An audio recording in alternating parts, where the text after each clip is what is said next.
or it's going to be more of the same? Yeah.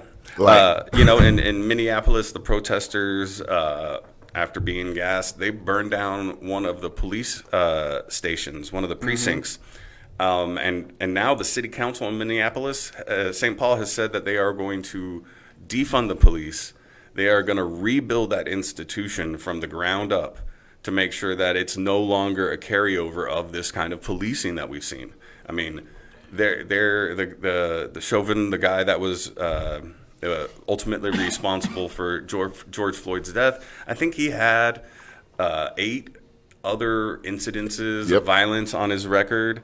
And it's kind of like, and they keep on hiring him. I mean, but it's like would you go to a restaurant where they're like, hey, our chef, he's really great, just occasionally he poisons people. There's a couple meals that like 8 times. It's only 8 times. When it gets to 10, but have you tasted his food though? Yeah, I mean, as long as you don't get that soup, you're fine. Or airlines that are like, well, we have a few bad apples that some of our pilots get drunk. Not all the pilots, just some of them.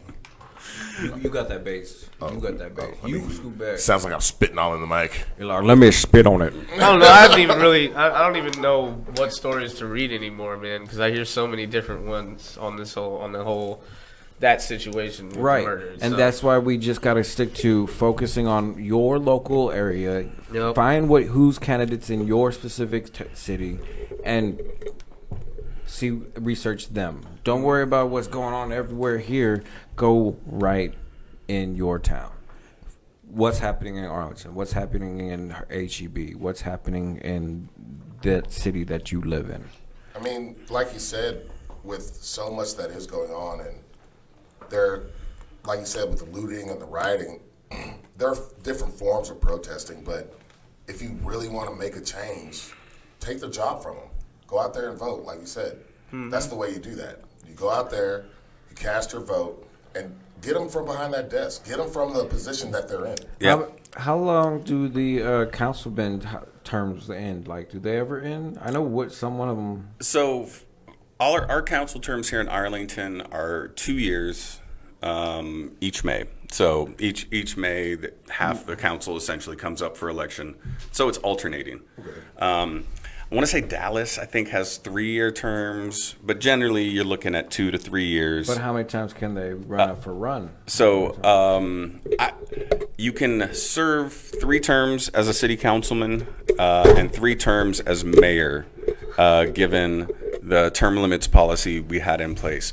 But before that, there was no limit. And so at one point we had half the council that had been on there for more than 10 years, people looking at 16 years on the council, to the point that they're such an institution that there's not any change at all. No, just 16 years is a long part of someone's life, and that's influencing the entire city. I don't want to be like, because it's so progressive now.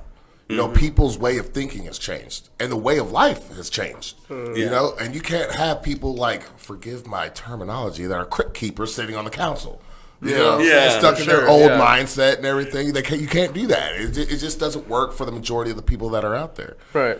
Yeah, I mean, and I've always tried to focus on the youngest people, 18 to 25, because those are going to be hopefully voters for the next 40, 50 years. Yeah. And so it's. I found the one thing that I think leads people to start voting more than anything else is actually having an in-person conversation with the person running for office.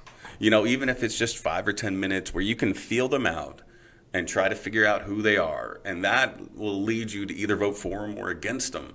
But for so many people, like these councilmen or candidates maybe show up on a flyer in their mailbox. Maybe you see an ad on TV, and then when you go when you think about going to the voting booth, you're not voting on ideas. You're not saying do I want this or that. It's like, how about this face and name that I have no connection to? How about this face and name I have no connection to? They're not going out and shaking everybody's hands and kissing babies like they used to. Yeah, I mean, obviously now, right? Shaking babies and kissing hands. Shaking people's hands and kissing babies. What? Okay. So how could we look up our local candidates? Okay, so like I said, the city of Arlington has a pretty decent website. if you go to it and you look up elections, you'll see a list of candidates for 2020. So Arlington has 5 individual member districts, and so only 2 of those are up right now. So Southwest Arlington and North Arlington. So basically north of Division. Yeah. They have their single member districts up. The city of Arlington also has 3 at-large seats. So anyone in Arlington can vote for these at-large seats, kind of like mayor junior. Yeah, okay. And so we have 2 of those up this year. One of them is open because of term limits. The council member, Robert Shepard, is done. And in that race, Ruby Faye Woolridge, who I had the pleasure of running for mayor with last year, is running for office, as well as a guy who served on the AISD board for a little bit, Joe Hibbs. John Hibbs, sorry. And so, they if you go to that city website, you can look up their campaign funds. It doesn't really give you too many connections to their websites, different pages and things like that. But, Facebook, I know both of them are on there. In fact, I want to say most candidates in Arlington pretty much start with that Facebook page and then kind of branch out to a website, some fundraising, something like that. Yeah, it's amazing how much of Arlington politics does occur on Facebook, though.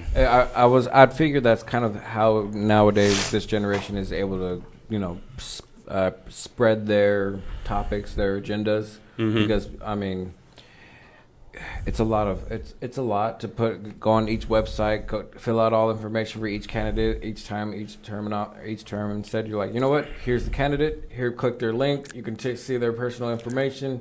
So, if I get this right, if you are in whatever county, Johnson County, whatever, go to your local city website. Yes. Look for the election. Look for the councilmen, and individually look up these individuals and see what they're looking out for. Actually, you have to put in your own research instead of just voting for the most popular name. Yeah, and in some ways, at this point, we're still kind of lucky.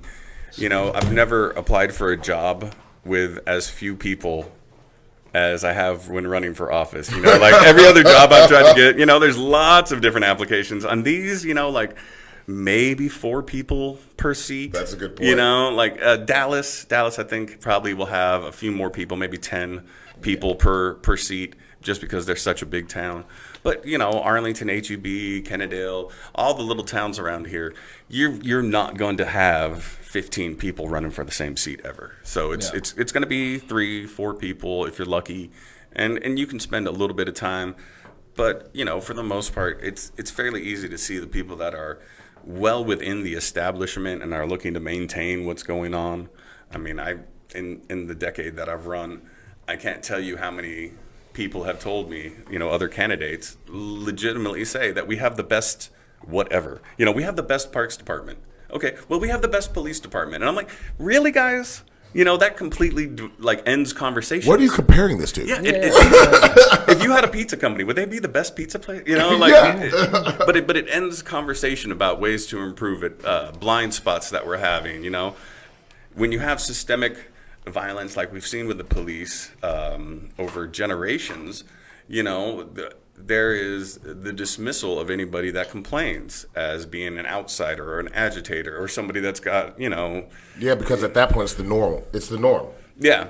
And so often it's that image, that projection of, we're cheerleading we're standing our city, when that really does not benefit the city in the long run. What that does is basically just keeps the same people in power doing the same thing, even like now where it's almost anachronistic, some of the things we do. It's, so old school that, it's almost still like mailing in your votes. Yeah, mailing out a survey. Yeah. And you're like, well, we have cell phones now. Like, Right. we could do all 400,000 people in Arlington in a weekend, or we can mail it out. 50,000 at a time. But that's that mindset that you were just talking about. Like, what was that word you used? Extemic? Oh, no. What was it? Anachronistic? Anachronistic. Yeah, it's things that are out of time. Yeah. It's like sometimes you'll see like a wristwatch or something in a movie that's was 20 years past when it was made. Something like that where you're just whips like out a pocket watch.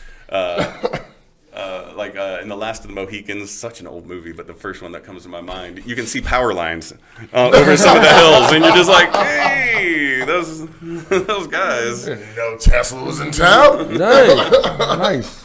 That's dope. But yeah, no, I mean, you're totally right. You're totally right, man. There needs to be some kind of way to be able to motivate people to get out there. Well, it's not motivate them. It's motivate them to actually research their local candidates. To actually go on your phone. And get them You're interested. sitting down on your couch, not doing anything, scrolling through whatever you're scrolling through. Look at your local city council websites. Look at what they're actually doing. See what, how we review movies so easily? Yeah, of course. Review your freaking candidates. Yeah, Yelp them. I think I think a lot of people would be surprised about some of the things. We should make an app where we can actually give the candidates of your local towns the ability to be able to like, hey, look, okay, this is my town. Right. You click here. These are all the candidates. This is what he's going for. This. This is we should have some sort of way for us as the new generation coming to have It's just something as easy to log instant. into his Facebook. But Just as click yeah, it. click, There it is. Let me look at your information. I still have to go to the voting booth. I still have to go do my thing. But at least now I have some information, and I can actually know who this John Doe's name is. See where they're going to be talking at, and see where they're going to be doing meet and greets, and see where they're going to Yeah. Because I think, like you said, that face-to-face aspect of it, that's super Man. important. That's super important. I don't want to be able to base my vote off of a commercial or just what I saw a sign in the yard or whatever. It's just like knowing a person by their handshake. You know what I mean? By the way they grip your hand when you reach out to them, or when they look in your eyes when they talk, or they look away. You know what I mean? Right. It's the last mayor's race last year. I want to say Mayor Williams spent around $100,000. He took out a personal loan for $75,000, so he could kind of fund his own campaign. But it's just that is such a barrier to getting people involved as candidates that it would seem to me like the city could just give you 30 minutes of video time, right next to your name, and it's like, hey, here's 8 questions that people have asked. If you want to touch on those, just tag that question in your response so that people can move to it and see what you think about X, Y, or Z. Right. But instead, it's like, hey, go out and raise money and make sure that you're in the right groups of people. You're talking to the money man, and then you can put out a flyer where you talk about, how your values are conservative or liberal, or and it's. Be sure to remind everybody you're honest. Now, you've been to a couple of city council meetings. Now, what's the atmosphere in there? Are they willing to kind of listen to the people, or are they kind of like just all right, come on, move it along? Well, I would say for the most part, the decisions are made someplace else. They actually take the votes in the city council meeting, but I've never seen council people deliberate and change their opinions on the go. Right. Yeah. Like new information's presented to them, and now they're like, wait a minute, I was leaning this way, but now I'm going another way. Right. It always seems to me that, for the most part, it's 9-0 or 8-1. Like the people that are already going into the meeting, they know how it's going to come out. yeah.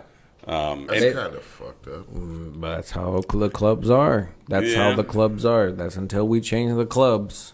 That's how the clubs are. They've been around. Their parents were politicians. That's how the clubs. They have their own. Think even the newer people in the office are probably, like you said, they've been around it their whole life, and that dude's been in that chair his whole life, and so he's already got this weird kind of fear, respect for him, and I'm not gonna change my mind. I'm just gonna go with him because he knows what he's. You know what I mean? Yeah. Yeah, and everybody that gets a new job, when you go in and you meet your coworkers for the first time, there's that natural way where you want to ingratiate yourself. You want to work with them. And so, new people go in and they find out from people that have been there for a while how things operate. Next thing you know, even though they came in really trying to do something different, they're still ending up on those same train tracks going the same direction. Right. And then they're like, man, how do I put the brakes on this? How am I going to be able to stop this thing and change it? If you show any kind of resistance, guarantee you're probably not going to be on the council next year. They definitely have people that'll be like, we'll take that $5,000 away from you and call give it to our new candidate. What do they call it? A smear campaign or something? Where they just throw out a bunch of crap gossip about him. Oh yeah, everything they can. But did you know he did this before you go vote for him? He bought a cat. We're dog people. I mean, if you want to go with the prostitutes and drugs candidate, you know what I mean. Which exactly that. That's my wife. I mean, if Jesus did it, right? he hung out with the homies. Hey, Jesus. Hey, he's just a man. I'm pretty sure. He hung out with the homies. I'm not gonna speak about Jesus. Let's not get into that too much. I'm not gonna speak on Jesus. Joking. All right, spin that wheel. Oh, we're ready to do It's it time again? for another one. I hope we get to eat something. I hope I get to see some sour faces or a jelly bean. That would be nice. Death Nuts! It's game Look, we time. need to put more pins on that thing. That thing is missing pins. It's missing one. Two. That's just it. Oh no! Oh God! All right, ladies and right, gentlemen, so- just to let you all know, the sound guy here has been broadcasting our stuff across the nation, and he loves this segment. So I hope you enjoy it as well. We definitely have the death nut going. Nobody gets to choose the number one, but you have to either choose 2, 3, 4, or 5. You gonna read them off again? You're gonna read them off. Yay! I'm gonna put my gloves on. Indeed. So he said no number one, but we'll go ahead and get started. It's the Carolina Reaper, and chocolate Bahutla pepper. So yeah. You see why I have? I see why you have trouble with this. Yes. What the hell is the name? Number 2 is the Carolina Reaper and ghost peppers. Ooh. Number 3, it says it's getting real now, is the Carolina Reaper and 7 pot brain strain peppers. So I don't even want to know. I don't even know what that is. I'm just looking up the brain strain. Number 4 is 2 times the Carolina Reapers with 7 pot Douglin peppers. I got to look those up. The Douglins. The Douglin. I guess that was supposed to be Irish. What was I supposed to look up? I love that you are putting on gloves for this. The brain strain. The Brain strain peppers. And finally, level 5, the death nut. It's 2 times Carolina Reaper, a Moruga scorpion pepper, plus 13 million Scoville Cassipian crystals. Oh my God in heaven. You said Trinidad Moruga scorpion. It says this chili pepper is believed to be closely related to the Trinidad Moruga scorpion. Oof! It looks nasty. It looks like that's why they call it that. It looks like a brain. It does. It looks like a brain strain. Man, I feel like that Death Note is going to make me actually see that Death Note character. like I'm just gonna look over the corner. He's like, yeah. Man, I don't know if I'd be against that though. I'd be okay with that. I think. You know what I'm saying? Is that the one you want? You want to try the death nut? The number 5? You know what? I feel like there's a responsibility as a local candidate. Like To show some motherfucking balls. I certainly can't go 2. I mean, you could. If anybody's gonna go 5, I will go 5. Otherwise, I'll do it by myself. I'm going 5. Let's do it 5. I'm going 4. I'm going 5. Oh man. You want to go 5, Mikey? You want to go 5 or 4? Nah. Can't all go the same thing. Are we all gonna go 5? Are we all gonna go 5? We're all gonna It's go 5. all or nothing, bro. It's all or Oh nothing. no, let's do it. It's all or nothing. Let's do this. So I'm not even gonna lie. It might get a little hot in here. We're not gonna die. It'll be fun. I don't know if y'all have been paying attention to this QAnon conspiracy, but they got this one. They got this hashtag that the Korean K-pop group took over this last week to kind of prevent white nationalists infiltrating the protests, and it was where we go one, we go all. Koreans know how to protest, bro. Yeah, dude. They know how to protest. Dude, they took down their government like a year or two ago, where it's like they had millions of people in the streets. It was. That's insane. Yeah, they're serious about it. That's insane. But yeah, like we're all going 5 here. We're all going. Oh! Why? Why? I don't know how that works. I don't know either. Okay, he's got it. It's like crooked, but it's cool. Yeah. It's fine. It's fine. So yeah, Maybe it'll we're make all my gonna face fight. look better. But okay, so no, I mean, like you were saying, like around the country. Yeah, you got it. It's going around the country.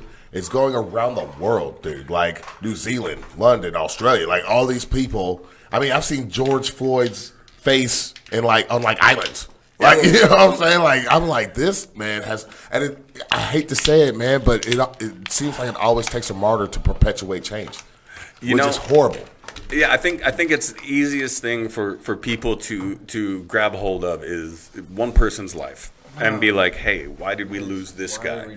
But this is not something that started with him. Right, right. In the month beforehand, Breonna Taylor, Ahmaud Arbery, we had, a number of other incidences where it was just, unbelievable that we're still dealing with this level of policing. And so I think that's what we're seeing in around the world is people standing up for Americans. Yes. And being, hey, we get that y'all are kind of the heart of empire. Your military's gone everywhere. And now that stuff's happening to you. Yeah. And so I think that's why we're seeing such lively protests in other countries. If we fix it here, what's the rest of the world going to do? Like hold on to the old ways of policing? Of course No, not. they're They're gonna follow us. Man. All right, so before I start, I want to tell you all a little story. We were at the march, and we were spinning the wheel with a bunch of the people, and you can actually watch it on I think it's on our Instagram or the Facebook. This girl ate a 5, and with no water, no nothing. She was like, my mama trained me for this, and just walked away. Oh my God! I bet she went and ate grass after that. She was a beast. Right? All right. I let the hair down for this one. Yeah, you're gonna have to, but I gotta take my shades off. Is that what we're doing? Is that what we're letting the hair out? Sweating. We're gonna start hurting. All right. Cheers, mates. Oh God! Okay. All right. Cheers. Coronavirus, don't touch it. This will definitely burn. This will definitely burn. Oh my God! So we got to leave this in our mouth, though, right? You gotta eat it. Yeah. Oh, you're fine, right? You're good. Oh yeah, I can definitely feel it creeping in. You gonna make it? I'm not gonna make it. I'm not gonna make it. I've been smoking cigarettes for years. Oh, you got your own. Oh my Because- God. Yep. It's smart. It's kind of help me temper those taste buds. Man, how you do hot foods? Are you good with hot foods? Oh yeah, man. Well, I fight it every day. let's just get this man his own bottle. How did that girl do it? Oh, It hurts. Wow. The hiccups have started again. all right. All right. I'm trying not to hiccup, man. You made it contagious. Damn it. Oh yeah, no. This is continuing to burn. Like if I could give a lifetime story, like I'm starting to get that real drool going. Yeah. Like my body's like, why did you do that? Let's get this out of you. Oh, I should have left 30 minutes ago. Oh, I'm crying, dude. So, So the candidates of your local city councils can be found through your local websites. And when you go on your local websites, research your people that you are actually voting for. Yeah. And you're not just voting for a name. Hey, and like for the most part, politicians, if they're good ones, want to answer questions. But the more people we can get together with that same question, if there's a group of 10 people that want to know that answer, that it saves us so much time to talk to that group of 10 people all together. So definitely. little events, watch parties, like there's so many different ways that we can get all of these questions answered in a more timely fashion. I've had questions for the mayor of Arlington. I've run for mayor 3 times, and I still haven't gotten those questions answered. These guys, if they can avoid hard questions are going to do it. They're going to, give a simple answer, little platitude. We got the best police. Why do you need to talk about? Yeah, but that right there is giving you the runaround. It doesn't solve anything, and you're gonna come back. You're gonna come back. You have to have their platforms. You gotta have. How are you even talking about anything right now? This is the challenge. But it's so hard. Right. Yeah, I know. Yeah. Epic fail on my part, bro. Yeah, bro, you need to go outside and enjoy it and get some fresh air, baby. It's hot out there. Shit. I think talking about politics is helping a little bit. Yeah. Oh my God, talk about anything. Oh, fuck. You've never eaten anything so hot in your life, have you? Oh, I mean, I've eaten a couple hot ass shits, but. Ooh. Right? It's like you might as well just stick a firecracker in your mouth It's like and just set it somebody on fire. glued that fucking shit into my mouth and it won't go away. It is definitely in my teeth. I'm drooling on myself. Give me some more paper I towels. need another water. Is this mine? Oh, thank you. Oh, man. Definitely. Every time I do this, I get the meat sweats. My nose was definitely stuffed up before this. Oh, check this out. Last time I rubbed my eyeball after that. Imagine that, bro. Oh, fuck. Yeah. Oh my God. Freaking blind in one eye. One of the things that we're looking at right now is some solutions to figure out how we can improve policing across the board. Whether there has been a violent reaction to protests in our city, whether there's been even the odd random occasional looting in our city. I heard that there was legislation in the works to try to go ahead and ban the chokehold and So other things. at the federal level, they've made a push. Formerly a Republican, now Libertarian Congressman Justin Amash put out a bill to end qualified immunity. So qualified immunity is the idea that a police officer, until he's been told that what he's doing is wrong, is within his scope of his job. And so it's been taken to absolutely ridiculous levels where it's like, hey, I was not shooting at the person I killed. I was shooting at a dog and I missed him. So Really? yeah, and so it's like, well, does this cop now, did he violate his qualified His code of immunity? conduct and all that. And they're like, no, because we haven't had exactly that case before where that police officer would have known that he shouldn't do that. But you could be, but instead of shooting at a dog, shooting at a cat. It's like all these different little things will keep people out and being horrible police officers for longer. I mean, that's super important because, it's the details that matter the most. Devil's in the details, they say. Yeah. Why do you not have a loaf of fucking bread in here? Or a jug of milk. Jesus. My mouth is having a seizure right now. Yeah. It's all right, man. It doesn't last for How are you guys okay with this? So there's a, We are not. there's a thing that's going on right now called 8 Can't Wait. It's 8can'twait.org. But they have 8 proposals to reduce policing violence. So ban chokeholds and strangleholds. Yep. Require de-escalation training and practices in place. That's going to be a big one, I think. Yeah. Require warnings before shootings. Require and exhaust all alternatives before shooting. There's a duty to intervene to protect people's health.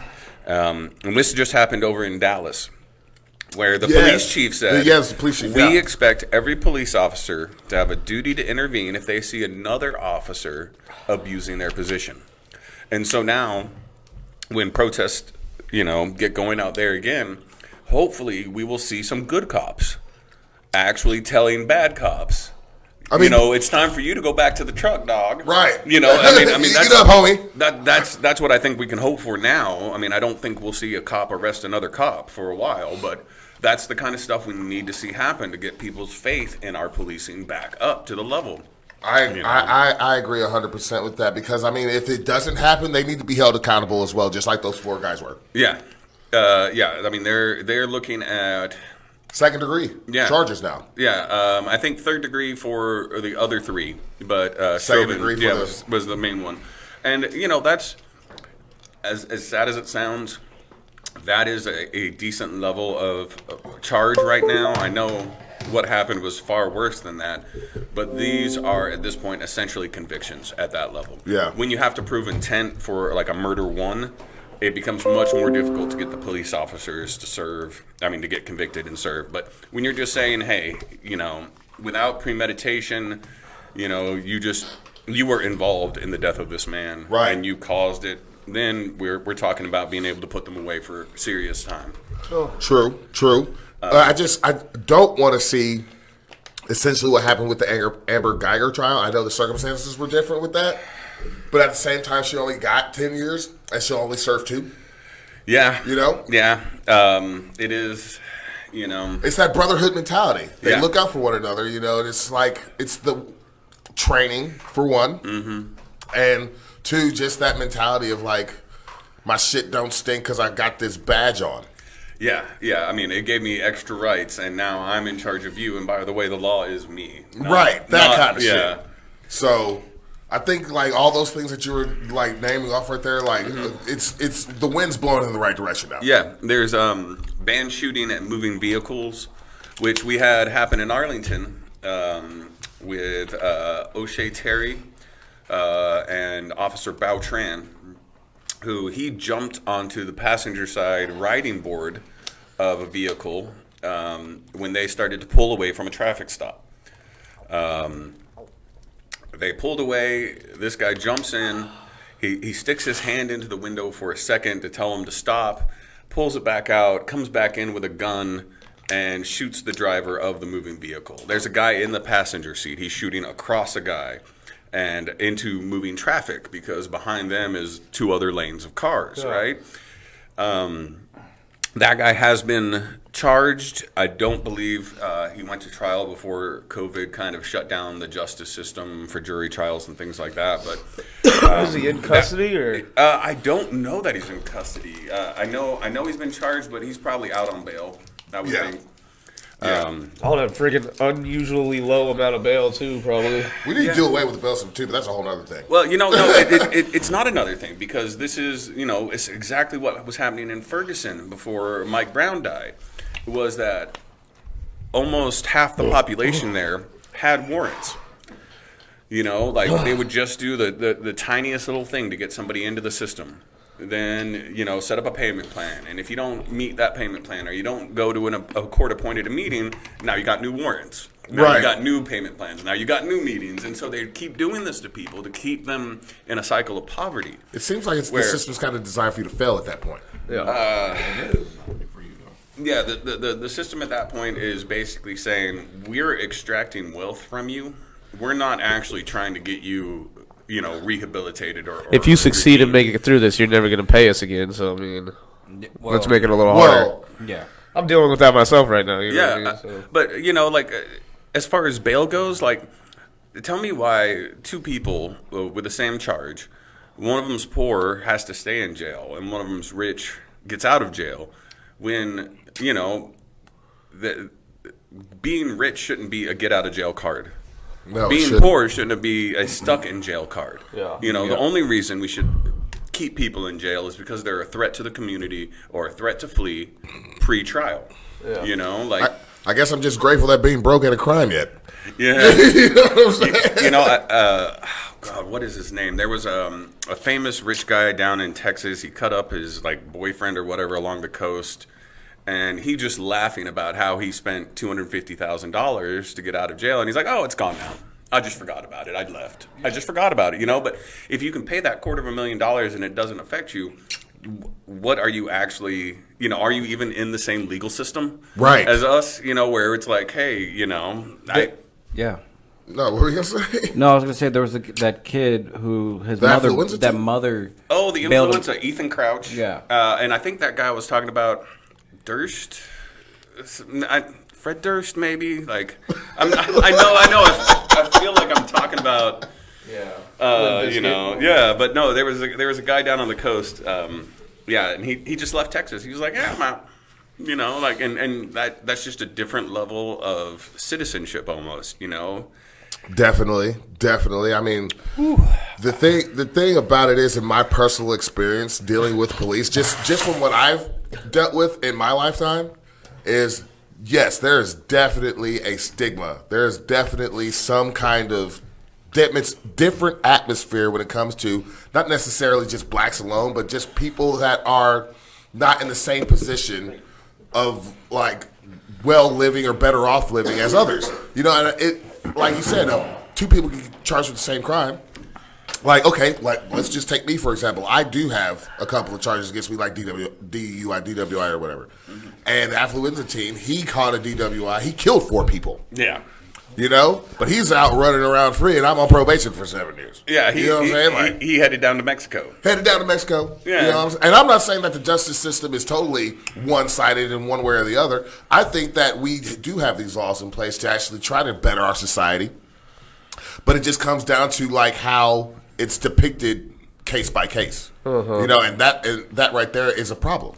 I think if you are able to pay a $250,000 bail, you should have some sort of time waiting before you release. You're like, oh yeah, you rebelled, you're gonna be released, but you're gonna sit here for a while. And on top of that, also, man, like I know it sounds kind of lame and you know maybe hard on my sleeve type thing, but the justice system doesn't take any chance to like get to know your character as a human being.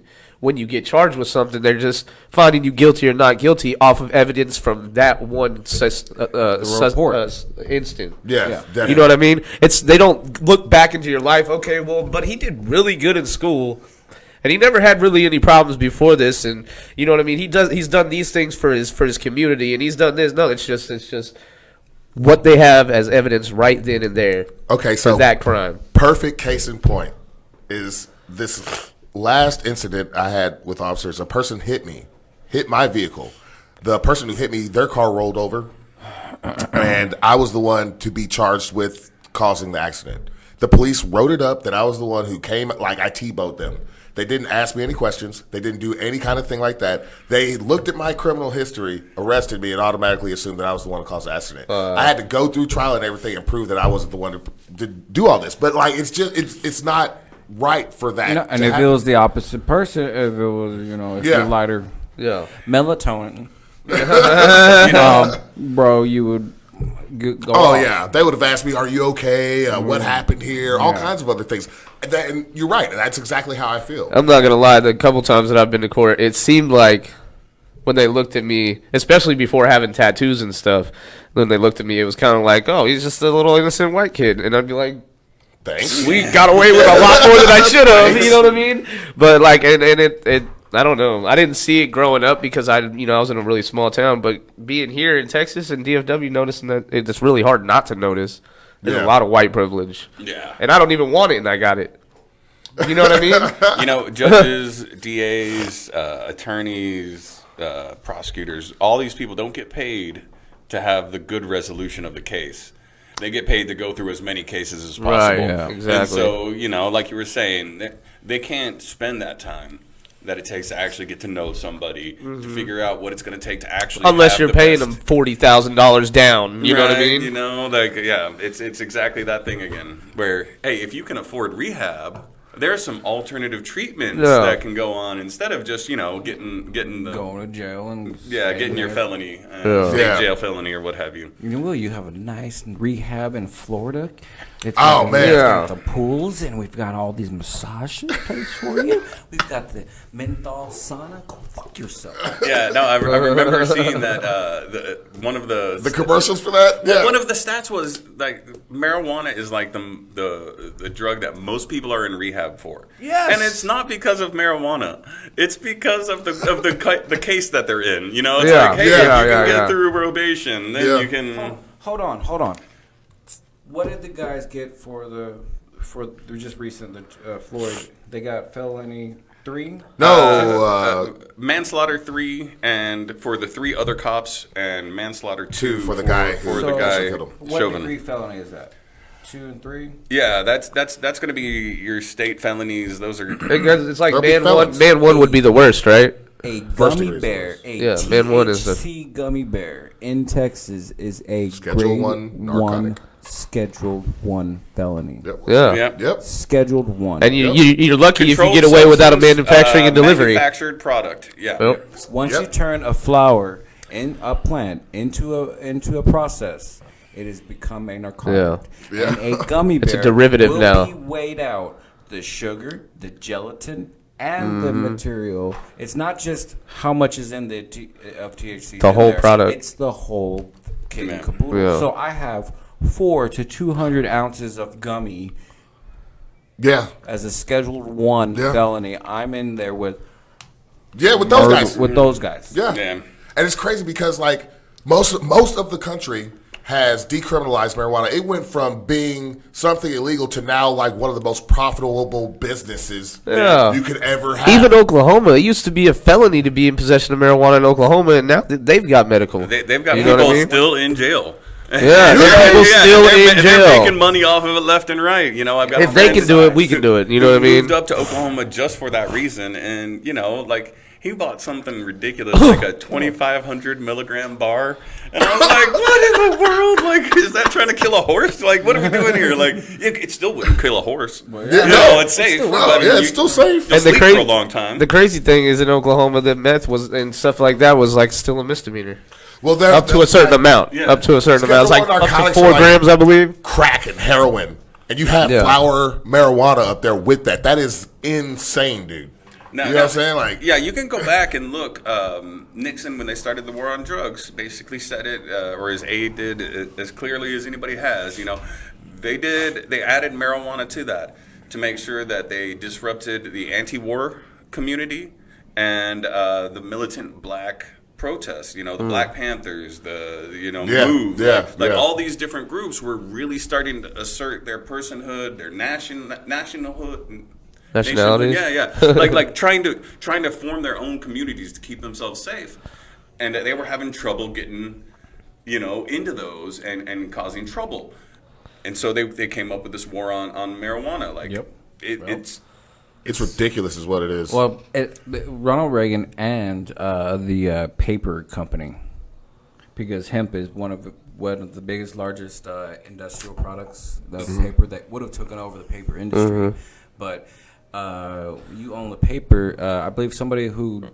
the people that owned the newspaper company was the same people that owned the paper company. Yeah, you're going back to Randolph Hearst. Yes.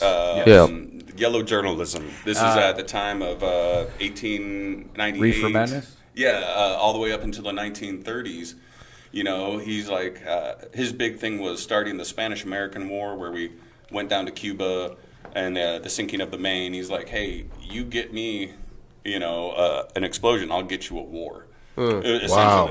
And so after that, you're right. Like, hemp is such a better product. It's in everything. It grows faster. It lasts longer. I mean, ships still use it for rope. I mean, it's in jeans. It's in like. it's an ocean line. It's a steel combination of hemp and steel that is the ocean liner rope. Yeah, that's like it can help rehabilitate soil.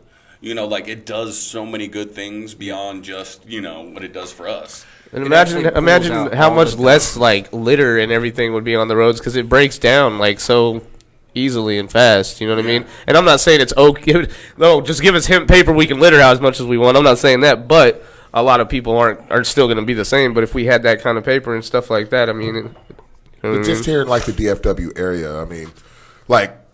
I know that Dallas made it to where like you could carry up to 2 ounces now and still just get a fine instead of jail time. It's a ticket. It's still a process. You're still going to court. Yeah, I think they have a choice though. I think they can still take you to. Yeah, they can still take you to jail, but I mean, especially if you have like a record ticket. You know. Yeah, saves paperwork. Saves paperwork just to write you a ticket or whatever. But I mean, like, with over 30 states that have legalized it or whatever, I know it's just a matter of time because like, it's not gonna like. Are you from Texas? No.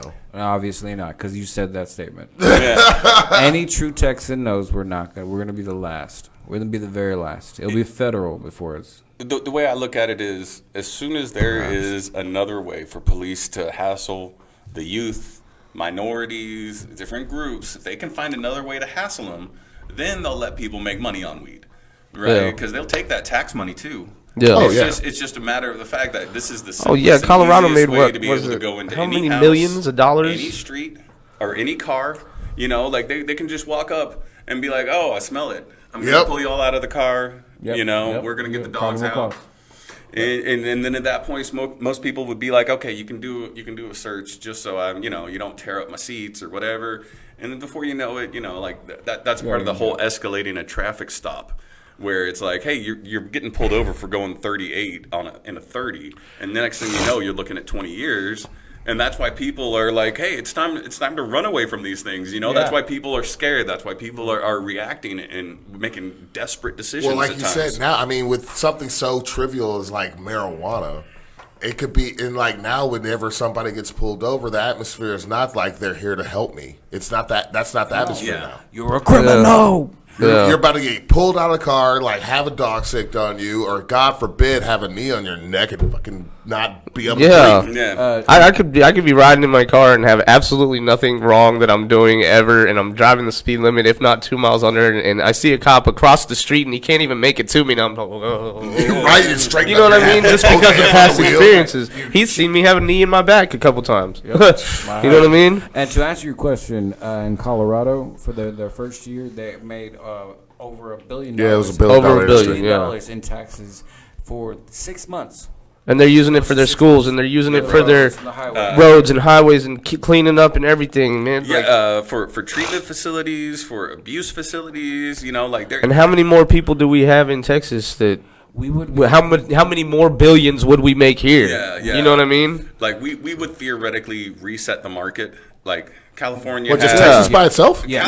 California has the outdoor and stuff like that, but Texas would be growing indoor. And we all have of the space we have. You think about it, like we have Houston, $5 grams. Nickel bags. Yeah, right. Like, we have Houston, Austin, San Antonio, El Paso, Dallas, Fort Worth. You know what I mean? Like big cities and a lot of people that can. Well, that is going to pay that money. Right, exactly. And we have the land to do it too. Yeah. Imagine every strip mall that's empty in your town having the option of somebody walking in there and being like, you know what? Oh, Let's put some lights. Yeah. 0303 over there? Yeah. It is literally scary to the people that run the system to have people that are that upwardly mobile, that could, actually do that American dream of starting their own jobs and not being held accountable to some other boss for their health insurance, like as long as you're working a job and you got that health insurance, they're reasonably sure you're going to keep doing the things that you say you're going to do. When you get out there and you're really free, like it's so much harder to say how decisions are going to be made. They start losing their control. So it's a very difficult situation to go to fix when everybody's against even addressing the problem. You can't. Right. You can't even whisper about it because like they're so like you said, afraid of that change. Yeah. Afraid of that change. They'll call you a clown. They'll call you not serious. I mean, I'll admit that in 2009, when I ran for office, the city was just coming, or all of the nation was coming out of that housing crisis. So we had property values were low, and I was like, "Hey guys, the state of Texas has marijuana tax stamps. This is from like a holdover from the 1960s, where they were trying to double charge people. It's like, hey, you didn't pay your taxes, and you're in possession. So they had these stamps." And every year people would buy, 8,000 of them, something like that. Just buying the stamps for collectible values. Cool. So I bought some. Nice. Yeah, and I would walk down to City Hall for one of the meetings, and I was like, hey guys, we should just start growing it. Here in Texas, we got stamps. Like, we'll produce it here, we'll sell it, like Arlington could be a leader in this thing. And they just laughed at me.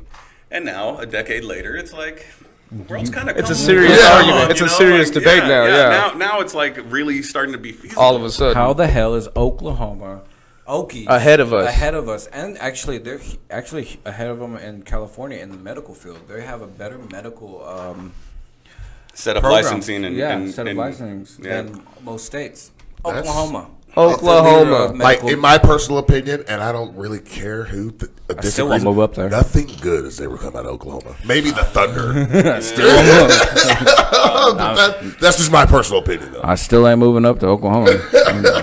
Nothing is good as It's come out of that recreational, prostitution, everything's cool. Go to Oklahoma. Go to Oklahoma. Nah, I'm good. Yeah, I mean I'll say it this way: Oklahoma Same doesn't as have Kansas. a whole lot of things to sell. It's like, hey, come see our beautiful Panhandle. But they've got some nice mountains on the east side. But yeah, I mean, it's like Iowa was one of the first states to legalize, and that was because they're like, hey, if no one else in the Midwest is doing it, we got an opportunity then we'll here. get all of the taxation. Right. Arlington is a town with the second biggest UT university, UTA, like 40-something thousand students. There's no way that there's not pot moving But look through at what UTA. the city spends their money on. Yeah, but why are we threatening all those students that should be moving to Arlington long term as professionals? Staying once they graduate. Yeah. Kind of thing. You got cities like I think it Because was like Frisco is one of the cities that are like one of the largest growing city, like North it's Texas. He's talking about UTA as one of the largest educational people, and as soon as they get their degrees, they leave to other profitable places. So why don't we legalize it here, where UTA has engineers? One of the smart. They have a huge engineering. Yeah, the School of Engineering is really big. It's really big here. It's huge. So is the nursing school. Yeah, nursing is big. We have one of the greatest. It's one of the top educations three, I yeah. think, in the country. Yeah. And then as soon as they get it, they get out and bounce out into other places that are. So they take all of that, essentially wealth and knowledge, and leave. Yeah. Yeah. I mean that. We have a big metroplex here. Yeah. It's literally huge. I think we gotta play one more game before we wrap this up.